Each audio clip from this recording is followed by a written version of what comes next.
Frenetic action in the Capitol today as both chambers race to finish up as many bills as they can on the last day of the session. Good evening and welcome to the final lawmakers of this year as the Georgia General Assembly wraps up the 158th session. I'm Donna Lowry in Atlanta. Tonight, our show is live from the Capitol and packed with interviews with legislators. Governor Brian Kemp will join us also. And we have analysis from our guests in the studio. So let's get started and join our correspondent Sarah Callis at the Capitol for a look at what's happened so far. Hi, Sarah. Donna, it's Sine Die at the Capitol, where we spent the day on the edge of our seats, waiting to see if legislatures would fulfill their only constitutional duty. The Senate started the last day of the session with a warning to the House. I'm not in leadership, but my suggestion would be, in order to get that appropriations bill done, is that we have to lock down. We don't pass any House bills until we get a budget. The budget is the only thing that the legislature is required to pass each year. Lucas indicated that the two chambers are over $100 million apart in their vision of the FY 2027 appropriations. HB 1409 would revise the methods of mandatory child abuse reporting and add new groups like firefighters and animal control agents that would be required to report it.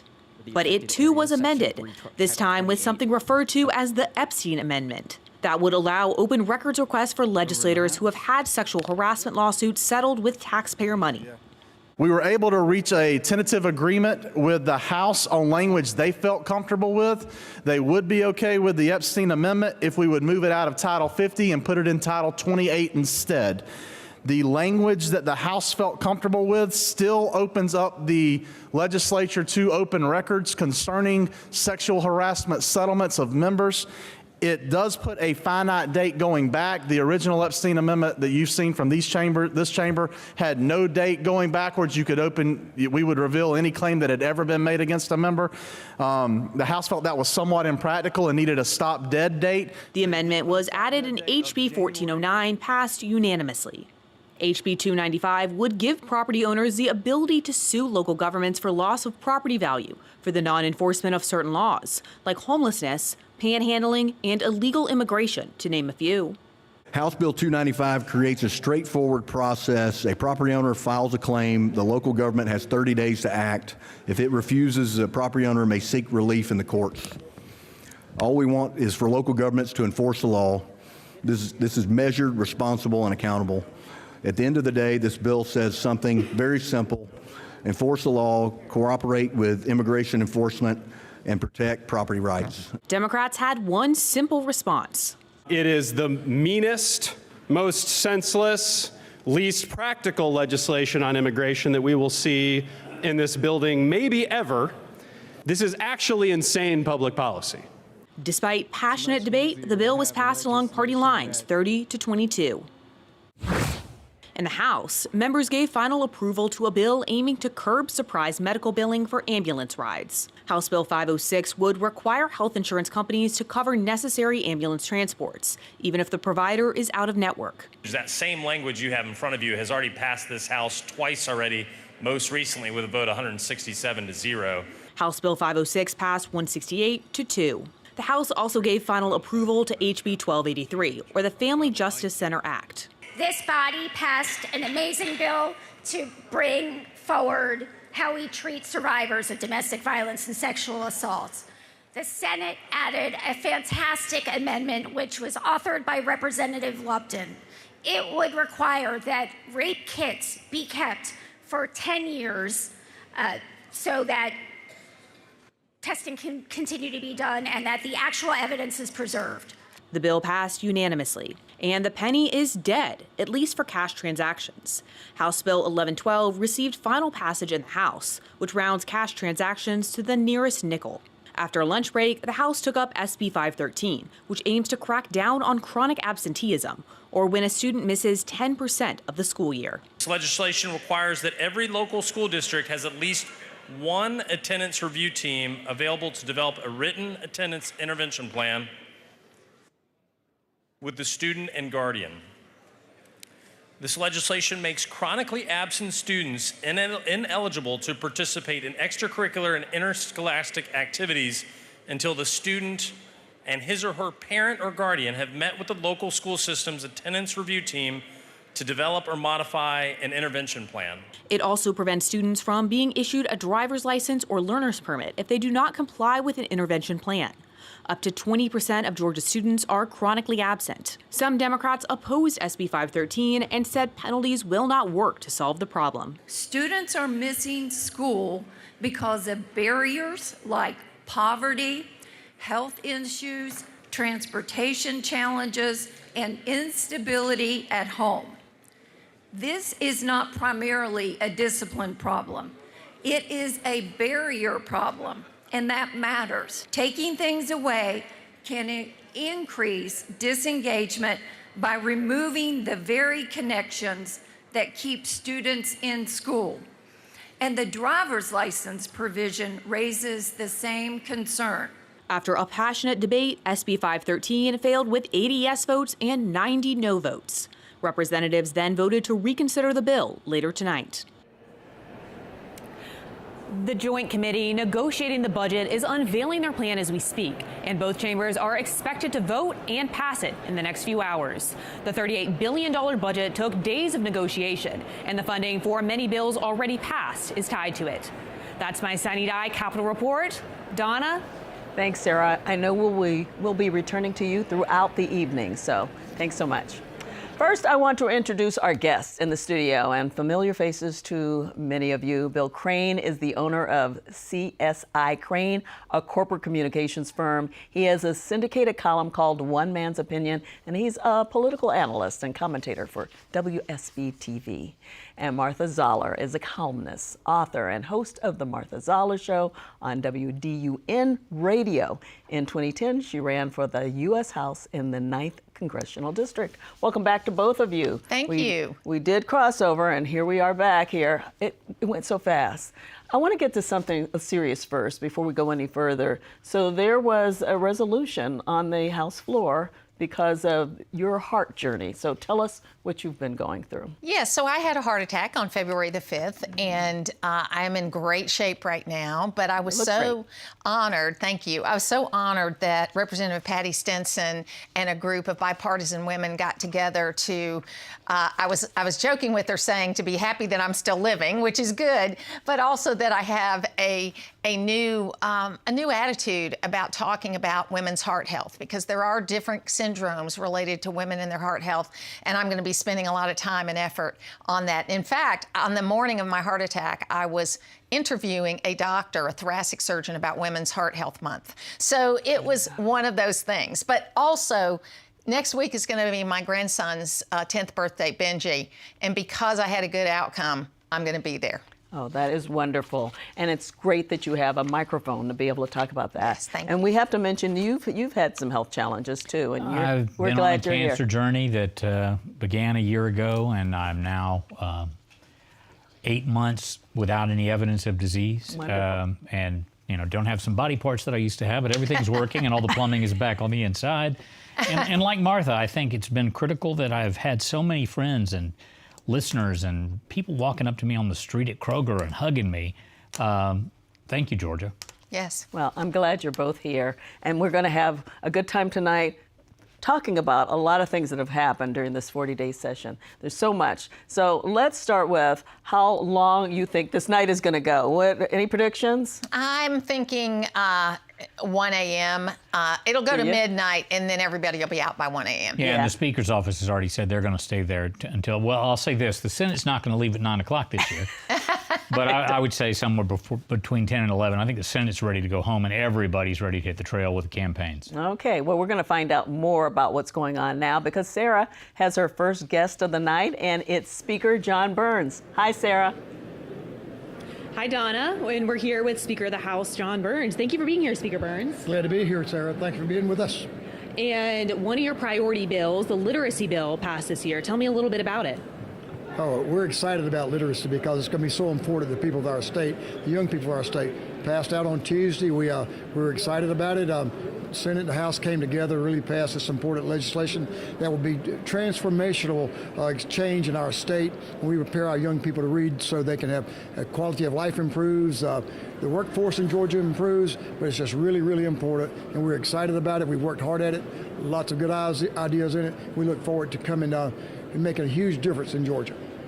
And another really important bill passed this year, well, is supposed to pass this year, which is the budget. And so we know that the negotiated version is being unveiled. Are there any highlights you can tell me about? I sure can.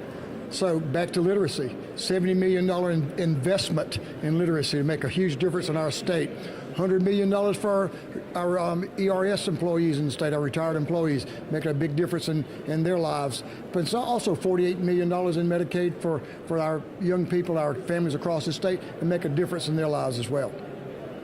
All right, and another one of your priorities, the property tax bill, has cleared the House already. We're waiting for a final vote in the Senate. Can you tell me a little bit about the bill and how you're feeling right now? Yeah, we're feeling really good about property tax and income tax, but we feel good about property tax.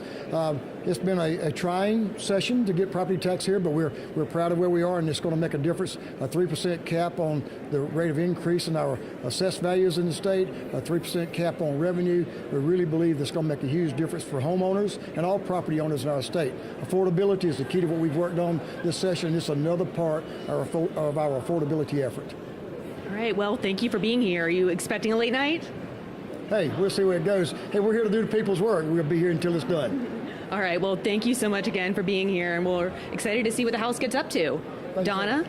They'll be there until it's done. Thanks so much, Sarah, and the Speaker, too. So the Speaker came in with big priorities, and it's been a fight until the end. So we know that the literacy bill passed, that will have the reading coaches, but even that was a little bit of a struggle. Well, it's not cheap to put a literacy coach at every elementary school in Georgia, and neither the House or the Senate got their big tax cut. Right. The state Senate was proposing a multi-year elimination of the state income tax, and the state House was proposing, and the Speaker was key in this, eliminating homestead property taxes over, again, I think a 6-year period, and instead they got a cap. A lot of pushback I think they weren't entirely expecting from school boards, cities, and counties, because that's where their revenue is made. And I'm surprised that they didn't expect that. What do you think? Because they tried to give them opt-outs, and most did not opt out of it. Well, I mean, this is the cleanup. The property tax side is the cleanup from the bill they passed a couple of years ago, and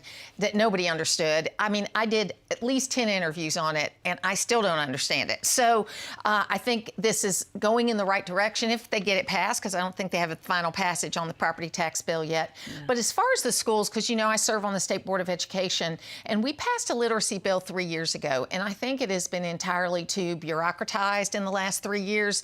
And what we saw with what happened in Arkansas, Alabama, Mississippi, and other places is that you can turn things around a lot faster with less money than you might think you need to spend. And I think that's what I heard over and over again from legislators I talked to today, is they went and talked, they found things out. And this literacy coach is an important part, because if a child cannot read, they cannot do anything.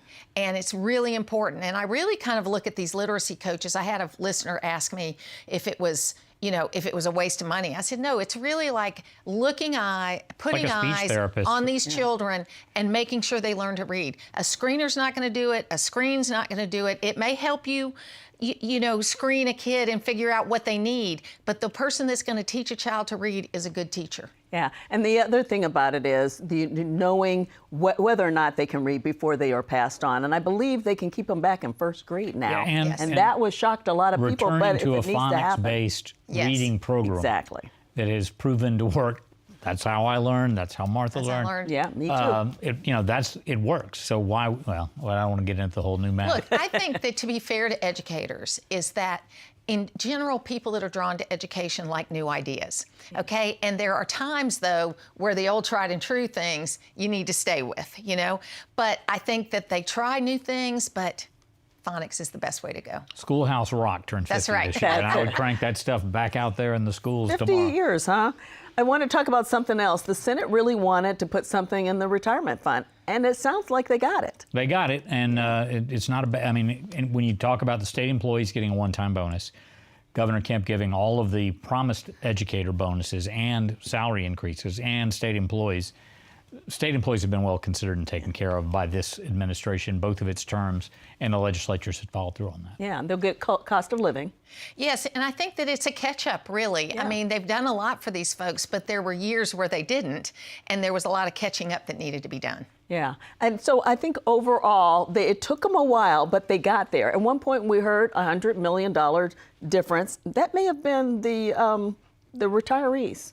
It sounds like that may have been it. Well, he referred to $43 million in the speaker's interview, so Right. they may have gotten half of what they were asking. Yeah. Well, and I think what's so difficult in this particular session, I know you're going to talk about it later on in the program about how different things are going to look next year, because of all the people that were running for other offices, this has been a unique session as far as the back and forth that's gone on and the people talking about one person or another. It's been interesting. Yeah, I had a legislator tell me today, former legislator, he's now a lobbyist, but he said, this was the strangest session he can ever remember. I will agree with that. Because it was different. And, I've been doing this for 7 years down here on a regular basis, but it just felt different from the beginning. The Senate's leadership, both the dean of the delegation in the Senate is a Democrat, and he's been there 34 years. He's leaving.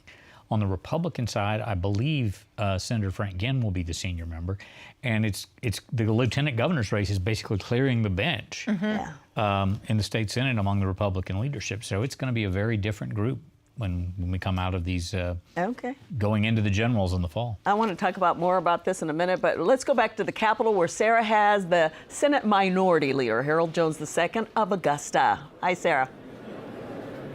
Hi, Donna, and thank you, Leader Jones, for being here today. So just to start off, we saw some new resistance tactics from Senate Democrats this session. I'd like to hear a little bit more about those. Absolutely. That's one of the things we want to make sure we did. We'd actually be more proactive as far as resisting, as you said, and that was really key to our strategy. We know we can't pass a lot of legislation, but the key thing is to actually present what we want to do if we were in charge, and that was the key. Actually resist a lot of bad bills that are out there, try to improve some bills if possible, and of course still get some of our legislation across the finish line too. And are there any more tricks up your sleeve for the rest of the night tonight? I don't want to give that away, but right now it's been kind of uneventful, but I will tell you this, we have a couple of tax bills that may be coming over, so that would be kind of interesting to see how they kind of go, and we have some other bills dealing with Greta, for instance, that may be coming back up, so we'll see how that goes too. So I don't know if there'll be tricks, but certainly maybe a fight. All right, well, thank you. And, we still have tax bills dealing with income tax and property tax still out there tonight. Thank you, Leader Jones, for being here. Thank you so much. Thank you. Donna? All right, thanks so much, Sarah. So at one point in the session, the Senate Democrats, and led by Jones, really stuck their heels in. They held a mini filibuster kind of thing. They wanted to force compromise. Did it work? I think that to some degree it does, but you heard from the leader that, fight. Fight is the term that Democrats are using for everything right now. That's kind of what they're talking about. And I kind of agree with Representative Lucas earlier in the program where he said we ought to pass the budget in the first week. I've said on my show a million times that I would love for them to just come in the first week and pass the budget and then just adjourn and go. And would Georgia be a better place? Maybe. Yeah. What do you Well, think? they got the little budget done quick. Yeah, they did. But the big budget has been creeping further and further, and it's been at least the last 5 or 6 years being finished on the final day. But I can't say I agree with David Lucas a lot, but I agree with him on this that it should be something, because it's the one thing they have to do, that most of the heavy lifting should be done a week or 10 days before the session's over, so that they can focus on the local legislation and all these tug-of-war battles. But what it tends to be is what we're seeing tonight is they're deciding the final budget, and they're doing the horse trading on the bills that are still out. And you do have to worry that when you wait till the last minute like this, what do you miss? What do you miss? So they're going to supposedly bring out the bill and let it sit on their desk for 2.5 hours while they're voting on all kinds of other things. How can they really be up to date on it? Yeah. Well, overall, like that. Yeah. Overall, how did the Democrats do this session, you think? Well, as a party, I think they've got some momentum outstate, and they've had some surprise elections like the 2 PSC seats, and they're very energized about the midterms.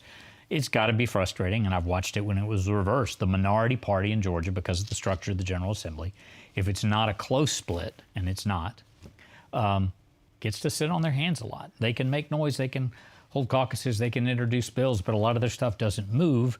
And sometimes, you remember when Stacey Abrams was a minority leader, she would pick one or two words that she would change in a bill to really change the intent. But she didn't believe in a lot of the floor fights because she knew if you build up bad will, you're not going to get your bills passed at all. Yeah, you feel the same way? Yeah, I kind of agree with that what they've got to work on a little more is less of the press conferences and more of the working together, whoever the minority party is. Johnny Isaacson, when he and Paul Coverdale were in the House, there were, I think, 6 Republicans in the House back then, and they had to learn that they couldn't have their name on anything. You know what I mean? It was just one of those things that either they wanted to get the good policy through and didn't care about the credit, or they wanted to get the credit. And I think they need to do a little more of that. Yeah. Let's talk a little bit about the fight between the two chambers this session. I mean, that was more evident than we've seen in the past, right? Well, I think the state Senate going in, its Republican membership had largely aligned itself with Burt Jones' candidacy for governor. That's not obviously the case in every member on the House side. The governor has stayed neutral in the governor's race, but very involved in the Senate race. And so the party had within it factions. And then in February, surprise, surprise, action, Rich Jackson drops in, parachutes into the race, completely turns it on its side. And several House members, because of Rick Jackson's kind of self-stated similarity to Donald Trump, have now endorsed Rick Jackson. And none of those bills are moving of those members, at least that's the accusation. So it tended to polarize things. There's always a little bit of friction between the two chambers. Oh, absolutely. But I got to tell you, when I was there last week, talking with the ladies, getting back there was some floor conversations I heard, I won't say who with, that were extremely animated, and a lot of things being said, this is on the House side, about the Senate side and what was going on, especially as it related to the literacy bill. And they felt a little blindsided about that, and they want to work together better. And I think they sort of felt, that after last year with the Senate getting out so early, that maybe they would work a little differently this year, but they didn't. Yeah, somebody said to me today, I think it began with the beginning of the session because of what happened last year. Yes. That even though to everybody else, the House, we're all, it's kind of kumbaya, but the House was really upset about what happened when the Senate left early. Martha and I have been around long enough to remember when it was Zell Miller as lieutenant governor and Tom Murphy as speaker. And if you want to talk about intra-party fireworks, and the last week, back in the day, those were some shit But there was no social media, and you could unplug the clock, you could stay in as long as you wanted to. There may be a reason to do that today. What do you think? I don't know. I don't know. It doesn't look like the budget's going to hold them up, but I do think Yeah. the Senate really wants that election bill to get to the governor's desk, even though I'm not sure. And you can ask the governor if he's going to sign it or not. Yeah. That's the big push. And I think that there was some horse trading over And, that. I'm so against that, just because even though they say some of the things wouldn't go in place until 2028, I just think the uncertainty that it has, if you're going to deal with an election bill, it ought to be in an off year, not in an election year. And fund it. And fund it. That's right. Well, they dealt with it 2 years ago, and they didn't. They didn't fund it. They didn't fund it, so they didn't carry it out, and we expected things by now. 2 years ago, they thought we would no longer have the QR codes. And Yeah, I understand the concern of technology, and I know a lot of people who don't like scanners on the UPC code at the grocery store, but that's where technology is. And so if you don't trust the QR code for voting, do you trust it for banking? Do you trust it for buying tickets? So as long as we've been able to see that printout, the receipt, if you will, of who you voted for, to me that makes a whole lot more sense than a hand-marked paper ballot that can be 10 or 15 pages long, that all have to be individually scanned. All of those pages have to be retained.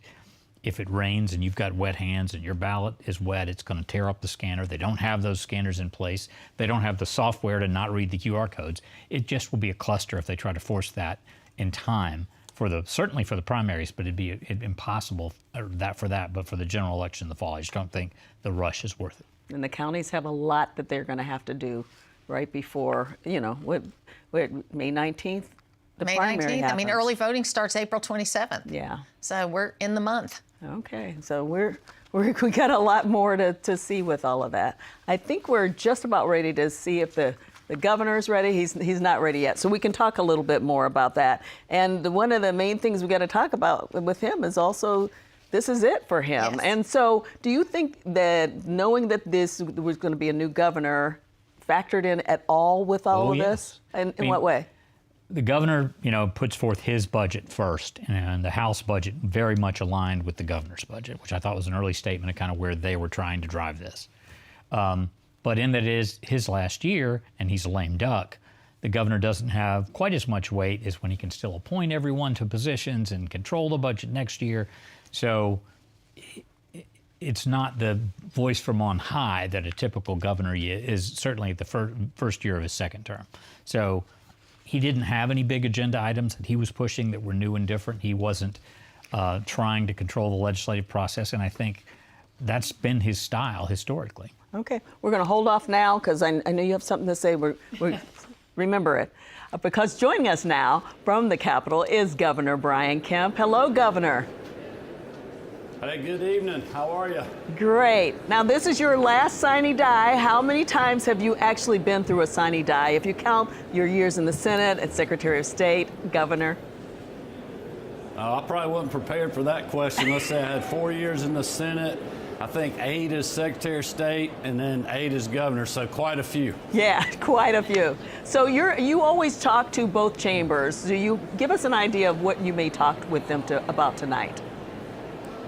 Well, I think really just be thanking everybody tonight. You know, this is not, while I'm the chief executive for the state, we have a great team.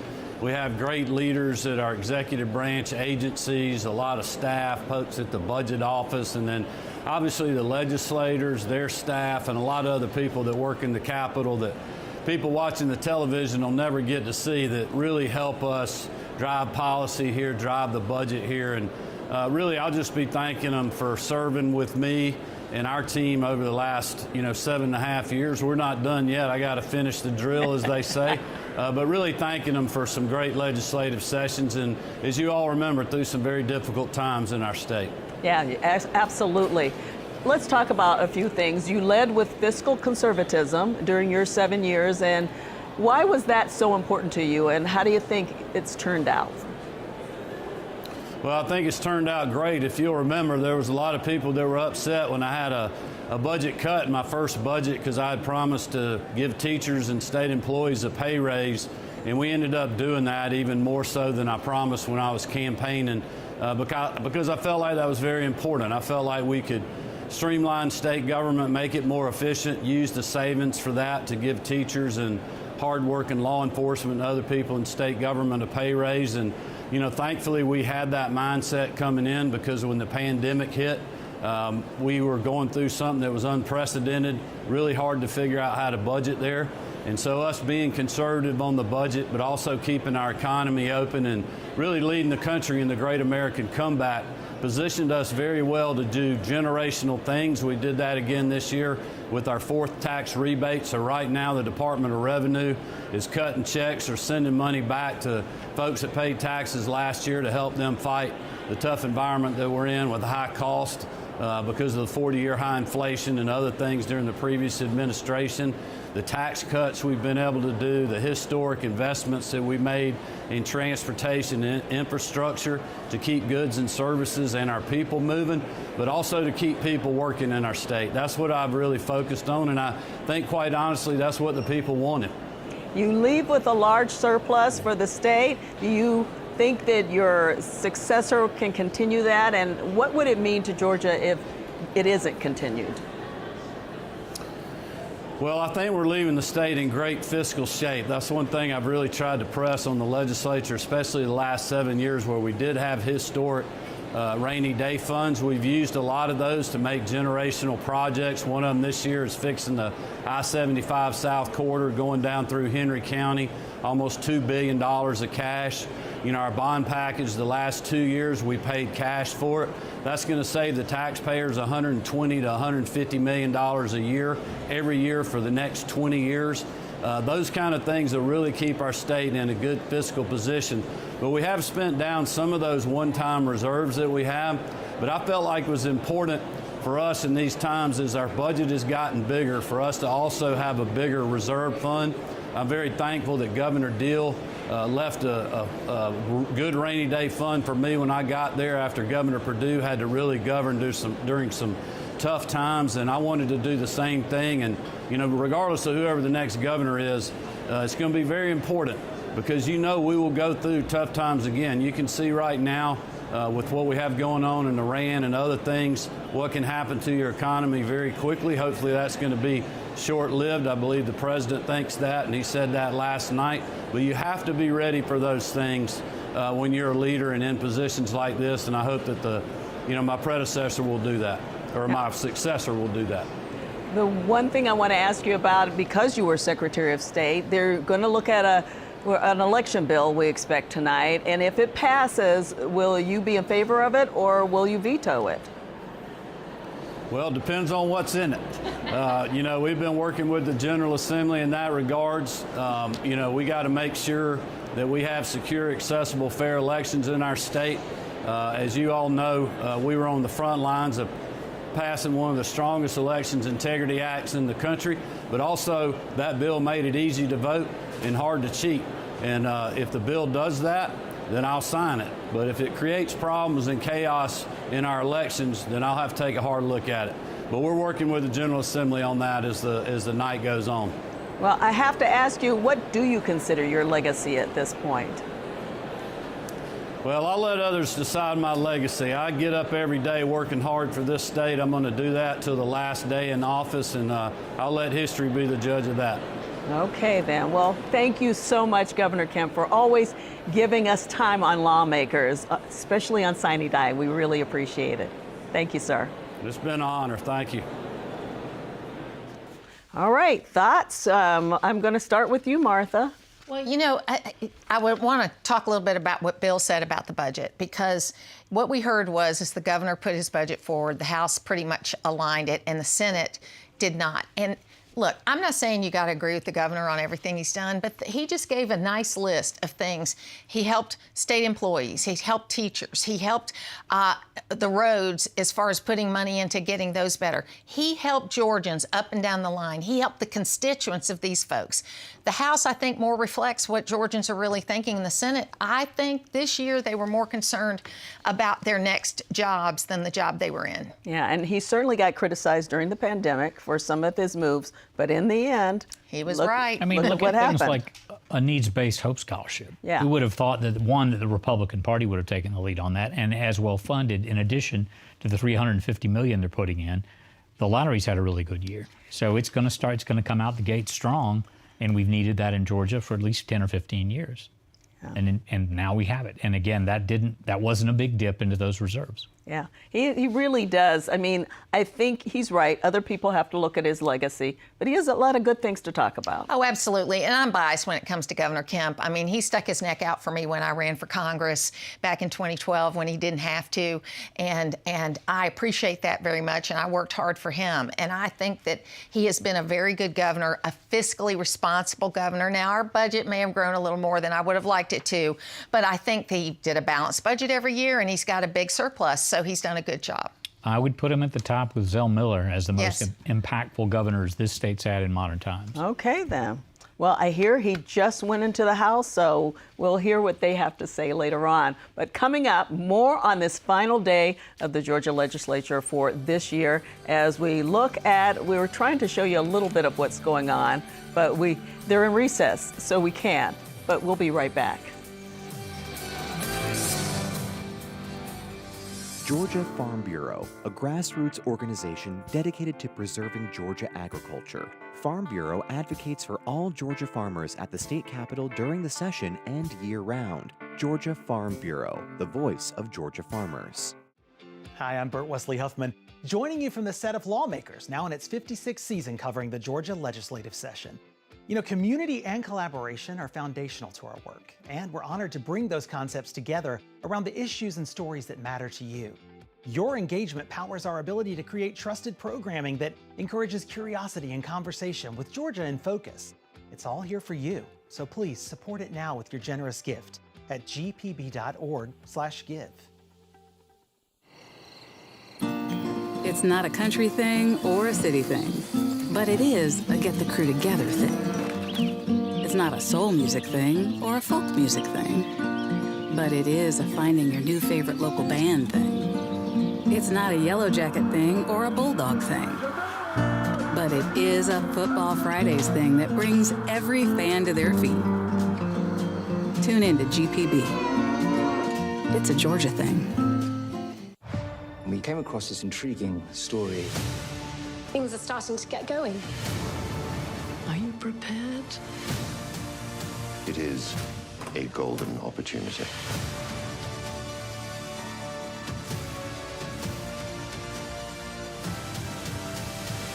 It's not over. It will be all that you've dreamed of.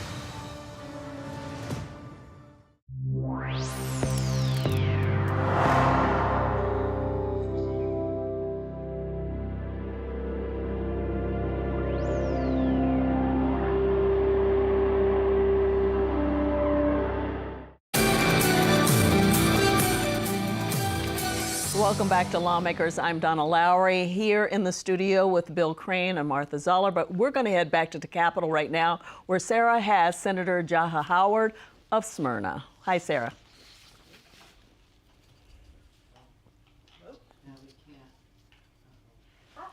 Okay. Sarah, we cannot hear you. So we're going to go back to Sarah if we can. So we've talked about a lot of things. We were talking about the governor and that he looks relaxed. I thought he looked relaxed. I mean, when you get to this point, we're like, it's been a lot. But he's got 6 more months to job. But the stress, once the circus, and I'm not being critical, I love many members of the General Assembly, once they move out of the Capitol building, it is a much quieter place to work. It is. For the remainder of the year, and this is his last session. So, you know, they'll put the agenda in place, and then he and the executive agencies will implement. Yeah. Oh, and they had a really wonderful 250th anniversary for the United States event at the Capitol. I used to love, when I worked at the Capitol for my short period of time there, I loved those kinds of events they had after everything was cleared out, and they would be in the atrium there, and they'd bring in really interesting people. So I think he's going to be able to do a lot of that, because who wouldn't want to be there? Yeah, I think it'll be a different atmosphere as he moves on and tries to figure and talks a little bit about what he's going to do. Look, and the races heat up. We've got the primary in May. Depending on how Derek Dooley does, I don't think it's going to affect him. He's going to be fine, but he's going to be much happier if Derek Dooley wins or gets in the runoff than he would be if he didn't. And as far as I know, he hasn't really endorsed anybody else, right? No. He stayed out of some local races. Obviously, he got engaged in the 14th Congressional District. He endorsed Clay Fuller, who has a runoff. Early voting stopped today. The election's next Tuesday for Marjorie Taylor Greene's seat. But unless it was one of those special elections that have been around the state, he's largely stayed on the sideline. And that keeps things a little, calmer when you're not doing a whole lot to push things. So we're going to go back to Sarah. Sarah, I think you may have your guess, and can we hear you? Can you hear the background? Thank you, Donna. We're here again with Senator Howard of Smyrna. So, Senator Howard, this is your first legislative session and your first Sine Die. Tell me how you're feeling. Feeling fantastic. Folks in Cobb County and Fulton County, I'm really happy that they elected me to be here, because we're exactly where we're supposed to be, moving with purpose, with integrity, and moving with urgency. And are there any lessons that you've learned your first session here under the Gold Dome? Absolutely. At the end of the day, God prepares you for the next thing. And so all of the ups and downs in my political journey has helped me during this whole session, having the confidence to speak up and fight for the people in District 35 and for folks all across Georgia. I'm happy to be here and walking in purpose. And is there any words of advice you have from anyone who's running for office now and hoping to be here next year? Your voice matters, no matter your path and no matter your upbringing. This is the people's house, and we need all perspectives here. So if anyone's even thinking about running for office, let's go through the process, let's do it. We need to have their name on the ballot, and let's see what happens. All we can do is, win or lose, but we got to try. All right, well, thank you so much for the words of advice. I'm excited. It's going to be a good day. Donna? Thanks, Sarah. So this is short for him in terms of election, because he was filling Estevez's seat, and now he's going to have to run again. So everybody is in kind of that mode right now. We talked earlier about what's happening in the Senate. So we've got at least 4 people running for lieutenant governor. Then we've got a couple of people leaving. Freddie Powell Sims is leaving. Ed Harbison is leaving. We've got Elena Parent going. We've got Nabila Parks running for, I think right now she's switched from insurance commissioner to also lieutenant governor. So it's going to be, like, the Senate itself is going to be very, very different. Very different. Yeah. So I think it's going to be interesting to watch, and I love seeing a young person like that running. And I tell you what, in our area, we've got a Democrat contested primary in the 9th District. We've got a Democrat contested primary in other House seats. There have not been this many Democrats running since in the 9th Nathan Deal District. was a Democrat. Since Nathan Deal was a Democrat. Back in That's like right. 93. Absolutely. So it's very interesting, and I think it's going to be hit the ground running. I mean, they're going to get through, and I don't know, they may not even say goodbye to anybody on the way out the door. It'll be just Sine Die, and they'll be gone. They're feeling really hopeful about things from the Democrats I've spoken to. Well, this is not a federal political show, but if you look at any of the polling numbers, what you've got to be concerned about from the White House down is independent voters in droves have moved away from the Republican Party, which they helped deliver Donald Trump to the White House this most recent time.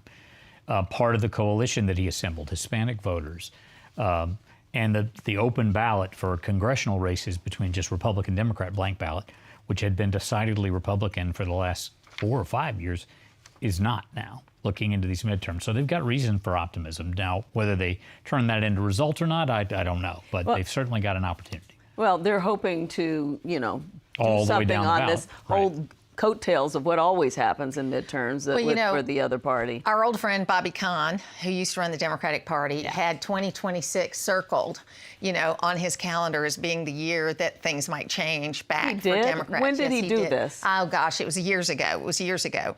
And I have always thought that this would be the year that one of the constitutional offices would be Democrat again. And we've already seen that as far as with the 2 PSC seats. But, I think that what's got to happen here is it's going to be really interesting up and down the ballot. And I hear your point about independent voters, and I don't deny the polling, but at the same time, I just think it's not as much whether they agree with President Trump or not, but whether they like who's running in their own area. They care a lot more about that. And the president, isn't on the ballot. So the other thing that's going to be different in 2026 is, for Georgia, Brian Kemp is not on the ballot, and Donald Trump is not on the ballot. And those two drive whole new constituencies into the Republican Party, as well as first-time and non-prior voters that may not be as enthused without either one of those on the top of the ticket. Right. Okay. All right, we're going to go back to the Capitol, where Sarah has Republican Representative Beth Kemp of Concord. Thank you, Donna, and thank you, Representative Kemp, for being here. So just to start off, you have a bill that passed the Senate. It's waiting for a final approval in the House dealing with access to contraception. Can you tell me a little bit about why that bill is so important? Of course. Thank you for asking. HB 1138 is a bill that gives pharmacists the ability to prescribe contraception. In our state, we have 82 counties that do not have an OBGYN. So by having access to the pharmacist, every community has a pharmacy. They have a pharmacist who has a doctorate in pharmacy, and they'll be able to prescribe contraception, whether it's oral contraception, whether it's injectables, a lot of different choices. So it's more options for women in our state. Definitely something that will increase access, especially for those rural counties. And that isn't the only bill you have dealing with families and family planning. Can you tell me a little bit more about some of your other family bills? Of course. I have a bill, HB 1409. We're waiting for it to come back over to do and agree as well. And this bill changes mandated reporting in our state for firefighters, police officers, schools. So there's more transparency of children being abused and neglected. I'm very excited about this one as well. And is there anything else that you're hoping to see cross the finish line before the end of the night tonight? Well, we had another bill. It was SB 431. It was Kay Kirkpatrick's bill. I carried it in the House, and it dealt with foster children being able to start school in a timely manner within 3 school business days. We codified that because we had some kids who were waiting up to 30 days to get in school. So that was another bill, but we're done with that one. So the 2 I mentioned are the only ones I'm waiting on tonight. All right. Well, thank you so much. And we'll definitely keep an eye on those 2 bills. Thank you. All right. Donna? Thanks so much, Sarah. So one of the things we saw happen is that the Republican women united on a bunch of bills specifically geared toward women's issues. Yeah, and I tell you what, I always get nervous about in case of like this contraceptive bill, which looks like it's going to pass, I think. But when you take the prescribing out of the doctor's hands, I'm married to a primary care doctor, okay, and then who has the liability? That was always the concern, that if the drug is prescribed, or the knowledge base of the patient. Yeah, and if the patient, how well does the pharmacist know the patient, and who's liable if we change who prescribes. So that's what I'm always looking for when I look at bills like that. But in bill of mine, it's not my bill, it's something I've championed for a long time that is not going to make it this year, but we're going to bring it back again next year, is that with the abortion cocktail that they take for the chemical abortions, right now you can get that through the mail and you don't have to see a doctor. And that was done during COVID. Because they were afraid that people wouldn't have access. And when they did that along with opioids, and then when they went back after COVID, all the opioids went back to where you had to see a doctor, but this particular concoction did not.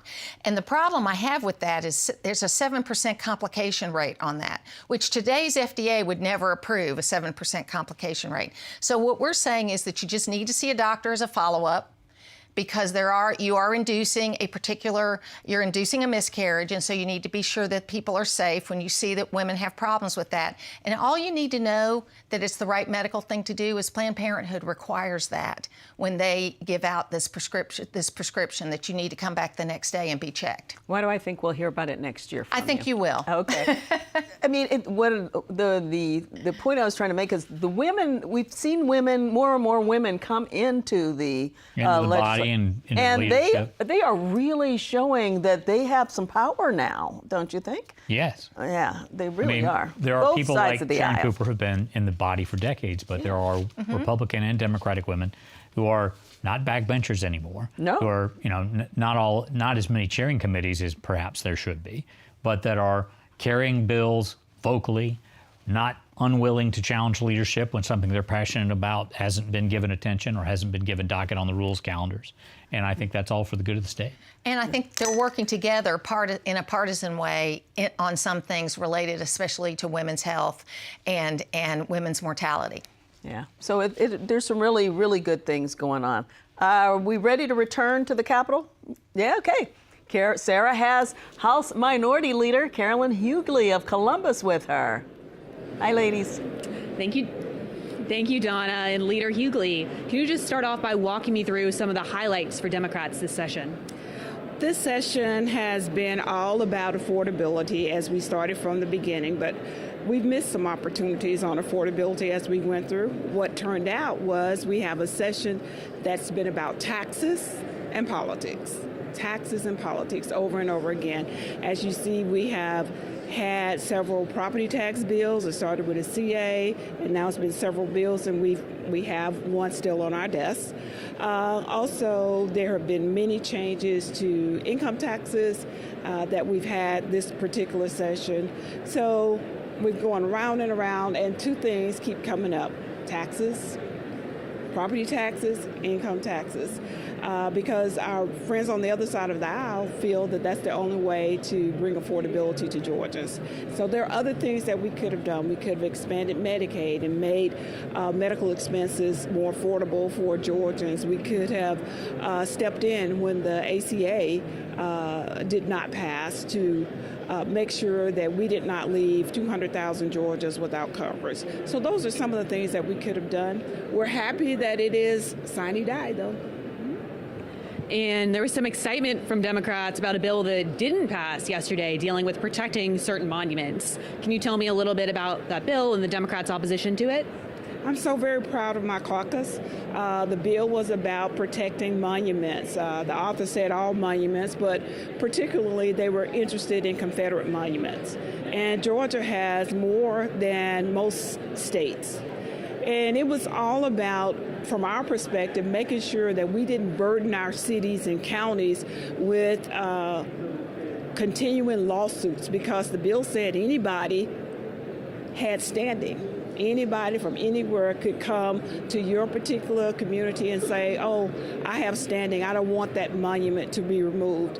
And so we know that most of those monuments were erected during the Jim Crow era, and it's time for Georgians to move on. We shouldn't hold our cities and counties hostage when they're looking forward to a bright future.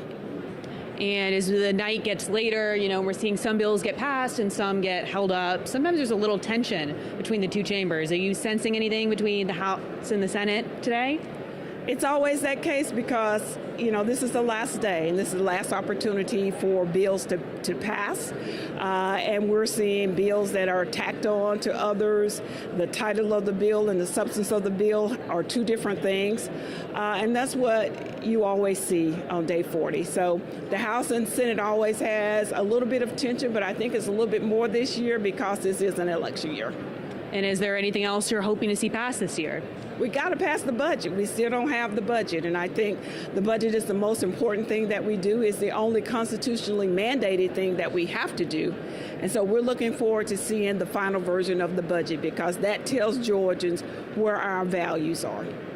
Well, all eyes are on the budget for sure this evening. Thank you, Leader Hugley, for being here. Thank you. Thanks so much, Sarah. So let's talk about that bill dealing with granting the legal, giving people legal standing to sue over what some consider the improper removal of an historic monument. That was first of all, I don't think a lot of people saw that one coming, but it was soundly rejected. Yeah, Alan Powell, who's sort of carrying the water on that, has been a supporter. He's from West Georgia. Hartwell area. Lake Hartwell area. Has found disagreement in some communities when there's no public debate, there's no public forum, and a long-standing monument on a courthouse grounds is removed, relocated. Sometimes I can think of a situation in Athens where a statement was made that it would be relocated to another prominent location, and that particular monument is laying in a ditch in a fallow field of grass about that high. So I understand people being, in some cases, feeling like they weren't heard, but creating a class and basically saying anyone can come forward would basically be carte blanche and giving a credit card to the sons of Confederate veterans to come forward and sue. There are upwards of 130 Confederate monuments around the state. And so you would basically, I could see a circumstance where they would be funding their operations of the sons and daughters of the Confederacy by suing cities and counties over the removal or relocation of monuments. And Georgia has more than any other state in terms of these Confederate monuments. I think it's a local issue, and I think that the state shouldn't be involved in it. But I do agree that there ought to be discussion about it. You can't be afraid to talk about it if you're going to make a change on something. I think what they've done on the Capitol grounds, quite frankly, of the Gold Dome, where they've moved some of the more controversial statues to other places, to the Free Speech Square. When they took Tom Watson away, there was no debate or discussion. Yeah. He just vanished. He just vanished one day. That is true. And I just think that it needs to be more of a local situation. That's what we've done, in Gainesville. That's what we've done in other areas, and then we find other places to put them. Yeah, Republicans, there were a couple of Republicans who went along with the Democrats on that one, so it was soundly rejected.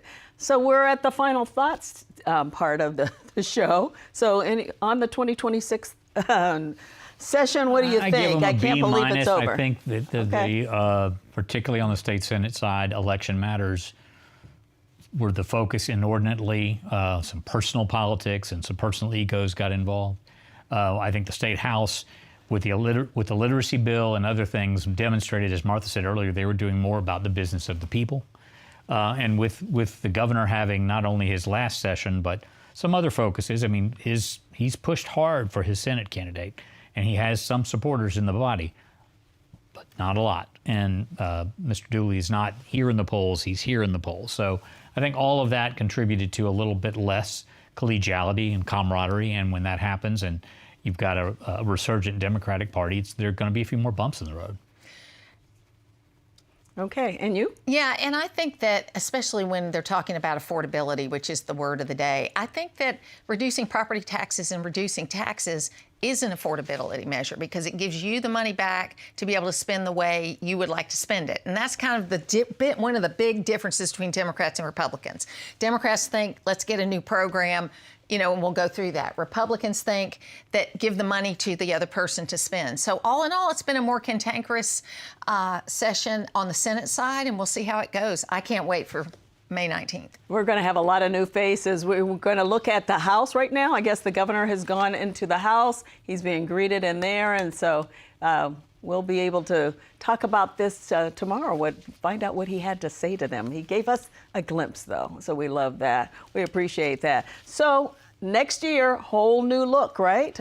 We've got new people coming in. Some people are being unopposed, but everybody is up for re-election, and then we'll have new state officers. So, and as Martha alluded, there's the possibility that we'll have some Democratic constitutional officers by this time next year. There's the possibility, slight, that based on where the House seats up that are vulnerable, and they only have a 10-vote majority, that the Republicans could lose leadership or the majority status now. So I don't think that's going to happen, but it is within mathematic possibility. Your thoughts? Yeah, I think we hold on to the House and the Senate, but you know, I think it's going to be very interesting to watch all these races, and it's going to get real nasty between now and May the 19th, and then during the runoff period.